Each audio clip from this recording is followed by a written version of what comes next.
ఈ సెకండ్ ఇన్నింగ్స్లోకి వచ్చిన తర్వాత ఫస్ట్ ఇన్నింగ్స్లో ఒక హీరోయిన్గా ఒక సెలబ్రేటెడ్ కెరీర్ చూశారు. తర్వాత సెకండ్ ఇన్నింగ్స్లో నెంబర్ ఆఫ్ క్యారెక్టర్ చేస్తున్నారు. అప్పుడు ఎక్కువ సంపాదించారు, ఇప్పుడు ఎక్కువ సంపాదించారు. సో అంటే నేను అడుగుతుంది ఇది ఏమైనా తప్పుందా మీరు చెప్పండి. రెమ్యునరేషన్స్ అప్పుడు బాగున్నాయి, ఇప్పుడు బాగున్నాయి, అప్పుడు లేదు, ఎక్కువ. రెమ్యునేషన్ అదిగా చూసుకుంటే ఇప్పుడే బాగుంది. ఇప్పుడే బాగుంది.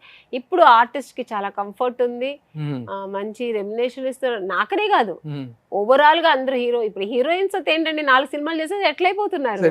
మేము 100 సినిమాలు చేసినా కూడా ఇంకా అక్కడికే ఉండేవాళ్ళం మేము. సో అప్పటికంటే ఇప్పుడే బాగుంది, మంచి కంఫర్ట్ ఇస్తున్నారు. ఇప్పుడు మాకు టైమింగ్స్ కూడా వాళ్ళు చెప్పిన టైమ్స్ వీళ్ళు పెట్టుకుంటున్నారు. అప్పుడంతా మన డైరెక్టర్స్ ప్రొడ్యూసర్స్ గా చెప్పిన టైం మేము 6 o'clock అంటే 7 o'clock అంటే 6 o'clock ఉండేవాళ్ళం మేము. అట్లా ఉండే టైమింగ్స్. ఇప్పుడు అట్లా కాదు, ఆర్టిస్టులు మేము ఇంటికి వస్తానంటే ఓకే మేడం అంటున్నారు. ఇప్పుడు అంత కంఫర్ట్ వాళ్ళే ఇస్తున్నారు ఇప్పుడు. ఓకే, సో ఎర్నింగ్ వైజ్ కూడా ఇప్పుడే బాగుంది. This is best.